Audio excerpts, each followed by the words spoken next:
মেলেছে। শুনিসি, তোমার বড় বৌমা চোখ মেলেছে, দেখ। বড় বৌমা, কেমন লাগছে এখন তোমার? শশী, কি গো, আমার কথা শুনতে পাচ্ছ?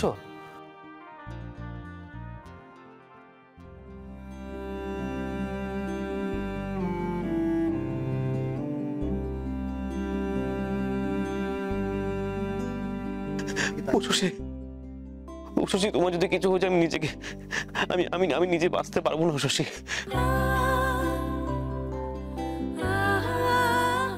জানেন তো দিদি, শশী আমার জীবনের সব। আপনি আমার সবটুকু নিয়ে যেভাবে হোক আমার স্ত্রীকে সুস্থ করে দিন।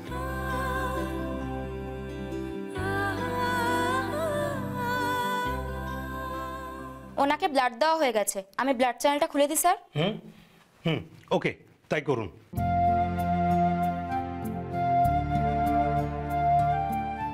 আমার মনে হয় আপাতত উনি রিস্ক জোনটা কাটিয়ে উঠেছেন, তবে স্যালাইনটা চলুক। আসলে ওনার অনেকটা ঝলসে গেছে, খুব বাজেভাবে ক্ষত হয়েছে।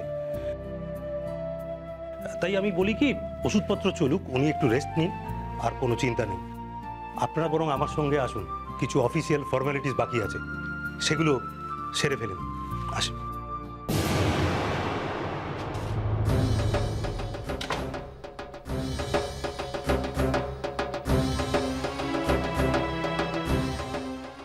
শুনিসি,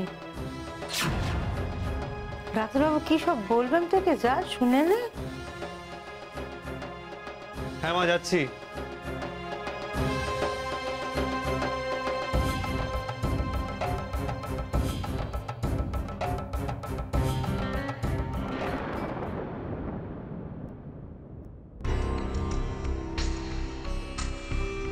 ঘরটা খালি চাই, না হলে কি করে উশসী ঘোষের কাম তামাম করবো আমি?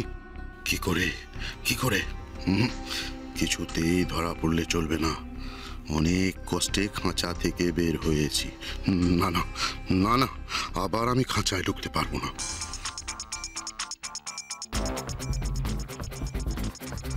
বাবারে বাবা, কি শব্দ করে ফোনটা বাজছে!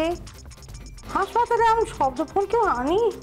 ক ক ক ক করে ভেজে চলেছে। তাই তো।